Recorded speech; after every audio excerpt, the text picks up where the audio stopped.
Every single day, millions of us walk right up to our kitchen sinks, fill a glass, and just trust that the little filter in our pitcher or our fridge is keeping us perfectly safe. But what if that feeling of safety is kind of just an illusion? Today, we are investigating the hidden truth of home water filtration. We're going to explore a very real myth, the idea that all filtered water is automatically safe. Let's dive right into this explainer and find out if those popular home filters actually work the way you think they do. Now, before we uncover the bad news, let's give credit where it's due and acknowledge what standard carbon filters actually do incredibly well. When it comes to removing heavy metals from old pipes, they are proven lifesavers. During a massive field study in Flint, Michigan, researchers found that standard, certified point-of-use filters were highly effective. I mean, even when unfiltered water had dangerously high lead levels, these everyday household filters successfully knocked that lead down to safe levels. We're talking a maximum detected concentration in filtered water of just 2.9 micrograms per liter, which is well below bottled water standards. So, the crucial takeaway here, for trapping particulate lead, your basic filter is absolutely doing its job. But here is where that false sense of security really shatters, because lead isn't the only thing hiding in our pipes anymore. So I have to ask, would you drink this if I told you it contains chemicals your filter may not remove? Section 1. Invisible Threats in Tap. Okay, let's dive into this explainer's two microscopic antagonists. These are invisible threats lurking in tap water all across the globe, and they're entirely evading conventional municipal water treatment. We are talking about forever chemicals, known scientifically as PFAS and nanoplastics. Now, these aren't the heavy rust particles you can just see with the naked eye. These are microscopic molecular contaminants that force us to completely rethink what it means to truly filter our water at home. Let's start with PFAS. These are man-made chemicals used in basically everything from non-stick cookware to firefighting foams. And what makes them so incredibly persistent in the environment, and honestly in our bodies, is their ultra-strong carbon-fluorine bonds. It's literally one of the strongest bonds known in organic chemistry. Because of this intense bond, they resist thermal, chemical, and biological degradation. In plain English, they are technically incredibly difficult to break down naturally or filter out with basic equipment. And then there are microplastics. To truly understand the massive, almost unbelievable scale of this problem, just think about this number, 240,000. A groundbreaking 2024 study published in the journal PNAS used advanced laser microscopy to detect something earlier surveys completely missed, nanoplastics. They found an average of up to 240,000 nanoplastic particles per liter in bottled water. That's per liter. These particles are incredibly tiny, way smaller than a single micron, meaning they can easily just bypass the simple carbon filters most of us keep sitting in our refrigerators. Section 2. Why popular filters fail. So you're probably wondering, why exactly do our trusty everyday filters fail against these modern contaminants? To answer that, researchers at Duke University and North Carolina State University, led by Dr. Nicholas Herkert, investigated exactly how standard residential filters perform in the real world. They literally went into homes across central North Carolina, sampling in Chatham, Durham, Orange, and Wake counties. They collected unfiltered tap water and then took samples of water that had passed through the homeowner's various everyday filters. They meticulously analyzed these samples for 11 different PFAS compounds to see exactly what was slipping through the cracks of our home defenses.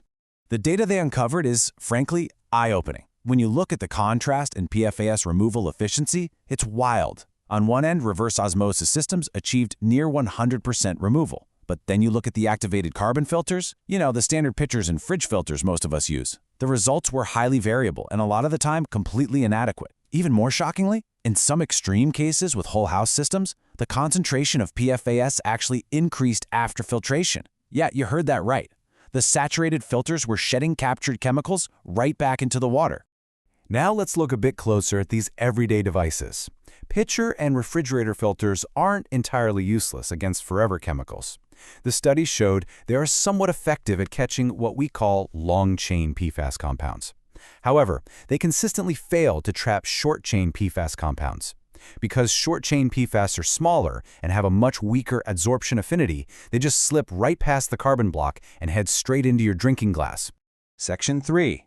Carbon versus reverse osmosis.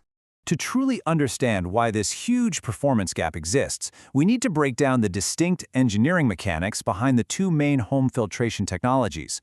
This right here is where we see the real difference between merely treating water and genuinely purifying it. Consider the standard pitcher filter. It relies on a mechanism called adsorptive capture. Basically, contaminants act like metal shavings sticking to a magnet. They adhere to the surface area of the activated carbon. But on the flip side, we have an under-sink reverse osmosis membrane. This doesn't just rely on stickiness, it forces water through a semi-permeable membrane, utilizing physical size and electrical charge to actively reject contaminants on a molecular level. It's a completely different ballgame. So what's the bottom line? Well, activated carbon is lower cost, it doesn't waste water, and it's great for things like lead. But it is only a conditional barrier. And as we just saw, it struggles heavily with short-chain PFAS. Reverse osmosis, on the other hand, provides greater than 95 to 99% PFAS reduction because of that physical rejection.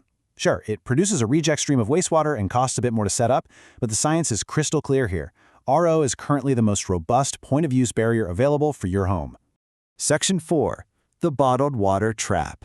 At this point, you might be thinking, okay, tap water and basic filters are out, I'll just switch to bottled water. Well, let's pivot and investigate that common misconception, because switching from tap to bottled water is absolutely not the safer alternative you might think it is. In fact, an international consensus report from 2026 makes this shocking conclusion. Bottled water typically contains 2x to 22x more microplastics than tap water from the same region. Think about that for a second. Brands like Smart Water, Fiji, and Aquafina often have significantly higher nanoplastic counts. And why is that? Because the very PET packaging they come in, along with their polypropylene caps and the manufacturing process itself, actively sheds plastic particles directly into the water you're buying. You are literally paying a premium to drink the container. Section 5. Regulatory reality check. So we clearly have an infrastructure problem. But you might be wondering, why can't we just rely on government infrastructure upgrades to immediately fix our municipal tap water? Why is this suddenly our individual responsibility? Well, let's map out this timeline of the EPA's regulation journey for PFAS. In 2024, the EPA added strict, historically unprecedented limits for PFAS, specifically capping PFOA and PFOS at just 4 parts per trillion. Fast forward to January 2026, and a major court ruling officially upheld these strict limits, keeping them legally in force. But here is the catch, and it's a big one. That exact same court ruling delayed the utility compliance deadline all the way until 2031. What this means is that we are effectively living in two parallel worlds right now, the world of legal limits versus practical reality.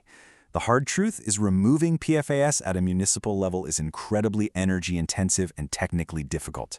It requires massive infrastructure overhauls that utilities simply cannot complete overnight. Because of these delayed compliance deadlines, your home tap water may remain legally contaminated for years to come. The burden of protection has officially shifted directly to you. Section 6. Your clean water checklist. But hey, don't panic. Let's shift gears to some actionable, science-backed solutions. Now that we understand the science and the very real limitations of basic filters, let's empower you with a simple checklist to protect your and your family's health immediately. Here are 3 practical lifestyle changes you can literally make today. First, upgrade your filtration.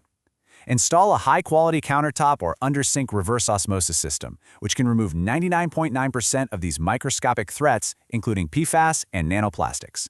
Second, ditch the plastic bottles and start carrying your water in glass or stainless steel. This eliminates the single largest source of microplastic exposure. And third, avoid heating water or food in plastic, as thermal stress causes plastics to shed particles rapidly. Taking control of your home's water quality isn't just about following health trends. It's about making informed decisions based on rigorous scientific evidence rather than relying on a false sense of security. So I want to leave you with this final thought to ponder. The next time you pour a glass of water, will you know exactly what's in it? I highly encourage you to investigate your own home setup and really rethink your reliance on basic filters. Thanks for joining me for this explainer, and as always, stay curious.